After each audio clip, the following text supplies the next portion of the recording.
हम आपके लिए एक नई कहानी लेकर आए हैं जो पूरी तरीके से काल्पनिक है। इसका किसी से भी कोई लेना देना नहीं है, तो चलिए हम अपनी कहानी शुरू करते हैं।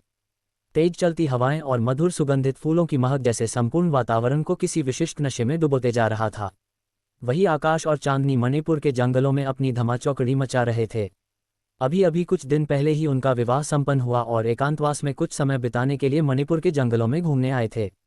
आकाश मूल रूप से मध्य प्रदेश के पचमढ़ी के रहने वाले थे और सॉफ्टवेयर के एक निजी कंपनी का मालिक था। चांदनी उसी के ऑफिस में काम करने वाली एक सीनियर टेक्नीशियन, एक अच्छे कद काठी की सुंदर और सुशील लड़की थी जो महाराष्ट्र के नागरधन गांव की रहने वाली थी। दोनों एक ही साथ काफी दिनों तक काम करते थे और इसी दौरान उसने आकाश की मां का मन मोह लिया। आकाश भी उसे पसंद करने लगा और इस प्रकार उनका विवाह संपन्न हुआ। हालांकि न जाने क्यों आकाश के दादाजी चांदनी को पसंद तो बहुत करते थे, लेकिन फिर भी अंतिम समय तक विवाह के लिए पूर्ण मन से तैयार नहीं हो पाए। बार बार पूछने के बाद भी सिर्फ उनका एक ही जवाब होता, सुषेण की वंशज जो महाकाल के वासी है और हम करकोटक के वंशज जो अष्टकुल में। दोनों का मिलाप ना जाने क्यों ठीक ना जान पड़ता है, क्योंकि करकोटक सुतल निवासी और सुषेण महातल निवासी। लेकिन इस आधुनिक युग में कुल गोत्र को भला कौन मानता। खुद भी ज्ञान के युग में रहने वाले, विज्ञान की बातें करने वाले आज DNA रिपोर्ट को नहीं मानते, तो फिर गोत्र और कुल की क्या मिसाल। हर बार उनकी बात को पुरानी विचारधारा बोलकर टाल दिया जाता।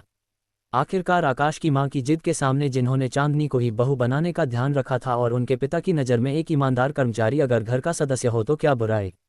आकाश की छुपी हुई चाहत इन सब में मिलकर उसके दादा की बात को झुठला दिया, जिसे उन्होंने बड़े अत्यंत भावुक मन से स्वीकार कर ही लिया। उन्होंने बहुत सी बातें रखी है और कहीं, लेकिन हर बार यही कहते आगे तुम्हारी मर्जी। आखिर वह कर भी क्या सकते थे। नई पीढ़ी कहाँ मानने वाली थी और विरोधाभास से कोई फायदा नहीं। ये सोचकर शांत हो गए। विवाह के कुछ ही दिनों पश्चात आकाश की मां ने दोनों को अपनी मणिपुर में रहने वाली बहन की सलाह पर मणिपुर में घूमने भेज दिया। यहाँ का माहौल और खुशनुमा वातावरण दोनों को अति भा रहा था, लेकिन वही दादाजी न जाने क्यों अत्यंत भावुक होकर घर और मंदिर के बीच की सड़कें नाप रहे थे। वह दिन में 2 बार मंदिर जाते और घर में भी यहाँ वहाँ परेशान से टहलते नजर आते थे। आकाश को परेशानी ना हो इसलिए उसकी मां से ही बार बार उसका हाल पूछते। इतनी भावुकता पहले कभी किसी ने नहीं देखी थी। इसको लेकर कल शाम ही बातों बातों में आकाश के पिता के साथ उसकी मां की बहस भी हुई थी। वह बोल पड़ी, लगता पिताजी को मेरा फैसला पसंद नहीं आया। आखिर क्या कमी है चांदनी में और कैसी बहू चाहिए। लेकिन आकाश कहीं ना कहीं दादाजी की बात मानता भी था।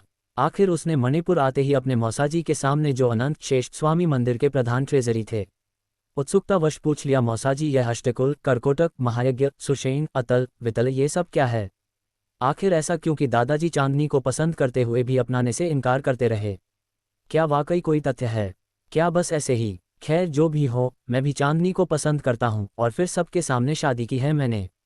उसके मौसाजी ने मुस्कुराकर सिर्फ इतना कहा कि तुम चांदनी को कब से जानते हो और क्या विवाह पश्चात तुम उसके कुल देवता के मंदिर गए हो।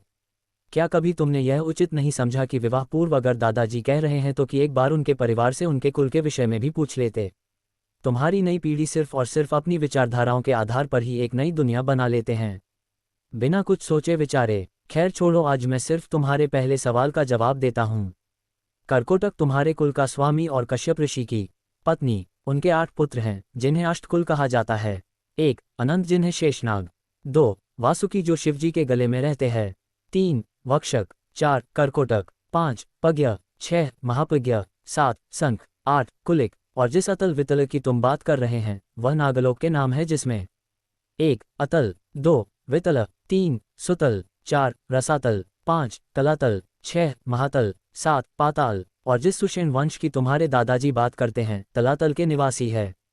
उनकी माता का नाम क्रोधवसा है, वह भी ऋषि कश्यप की ही पत्नी थी और वह भी कुछ बताने जा रहे थे, लेकिन तभी आकाश को झपकी आने लगी और वह सो गया। आखिर ऐसा क्या शेष रह गया जिसे काश आकाश जान लेता तो अच्छा था। क्या था वह राज। कहानी अभी जारी है, इसका अगला भाग जल्द ही अपलोड करेंगे। जब तक आप कहानी के साथ बने रहे, धन्यवाद।